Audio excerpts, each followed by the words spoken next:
What's up guys, it's me Sir Ernest, and today we will solve another problem involving Maxwell's equations.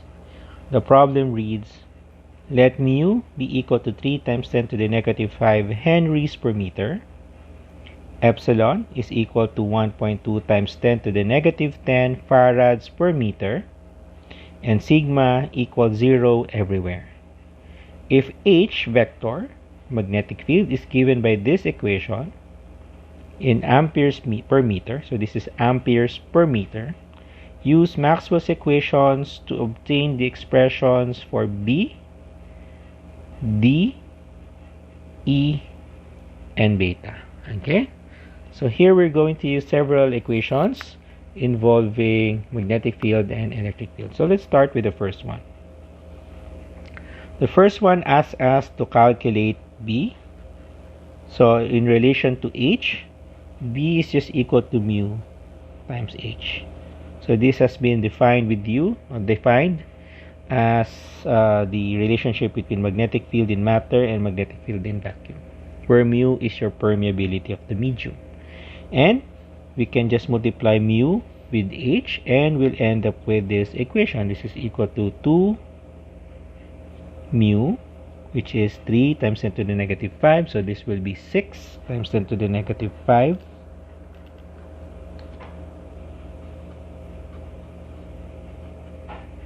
times cosine 10 to the 10 t minus beta x z hat. And the unit is Tesla. So this is your B. Okay, very simple. Now next, D. Since sigma is 0 everywhere, so that means there is no free current. Okay, so therefore, as our previous example, the Ampere Maxwell's law becomes derivative of D with respect to time is equal to the curl of H. Okay, so here we note that our H has only one component, and that component is along Z component. Okay, so this is Z, and then it is a function of X and T. So because when identifying the dependence of your functions, it will help us, for example, determine that the curl of H will be simply the negative derivative of the Z component with respect to X, Y hat. Okay, so that's why it's important to identify the dependence of your vectors. Which variables does your vector depend on? Okay, because it will simplify things. Now taking this derivative will provide us this expression, that's 2 beta times sine 10 to the 10 t minus beta x y hat, because this is equal to the derivative of d with respect to time. Okay, and then assuming that there is no field, so that means at time equal to 0 there is no electric field, because you remember that sigma is 0. Okay, so that means if we solve this differential equation, we now have D will now be equal to the integral of 2 beta sine 10 to the 10 t minus beta x y hat dt.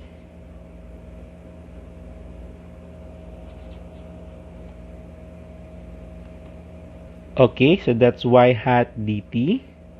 So that means this is now equal to negative 2 beta over 10 to the 10 cosine 10 to the 10 t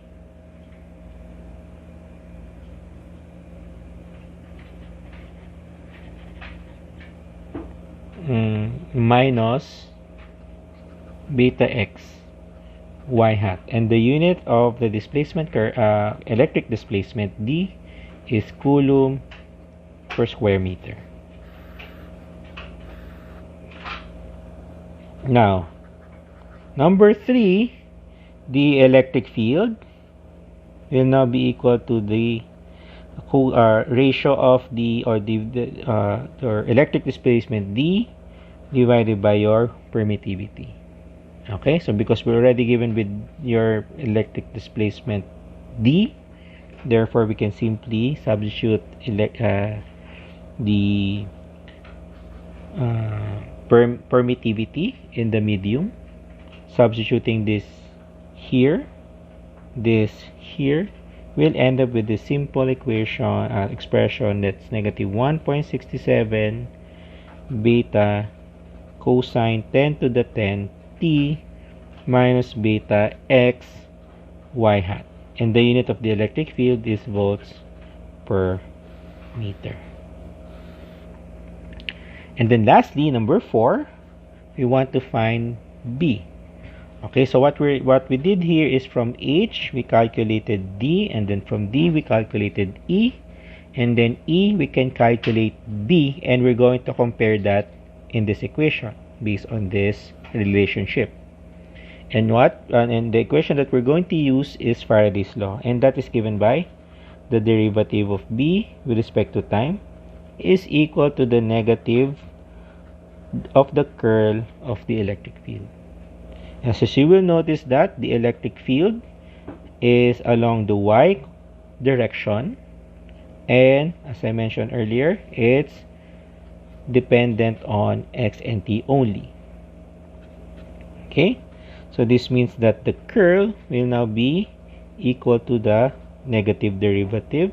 Of course, we include the negative sign already, so that's the derivative of y component of the electric field with respect to x and z hat, and this is equal to negative 1.67 beta squared sine 10 to the 10 t minus beta x z hat. Okay, so just we differentiate this with respect to x.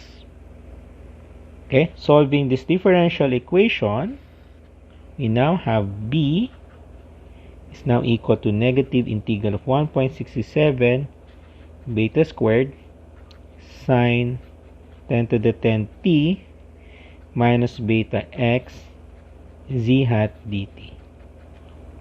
Now integrating this provides us this expression. So this is 1.67 times 10 to the 10 beta squared times cosine 10 to the 10 t minus beta x z hat, and this must be equal to this. Okay, so this cosine function is already the same, so that means this coefficient must be equal to this coefficient. Okay, and when you equate that, we can now calculate beta, and the end result would be beta would be plus n minus square root of 6 times 10 to the negative 5 divided by 1.67 times 10 to the 10. And if you're going to calculate that using your calculators, this will be equal to plus n minus 600, and the unit is, as you will notice here, the argument of your cosine function must be in radians. Okay, so this is radians minus radians, or radians plus radians. X is in meters, so that means beta should be in radians per meter. Okay, so in this video we were able to calculate B, D, E, and beta using your sum of your Maxwell's equations. Okay, so I hope you learned something today. and please take note of the process that we did here. Okay, so for now, thank you for watching, and I'll see you guys in the next video. Bye bye.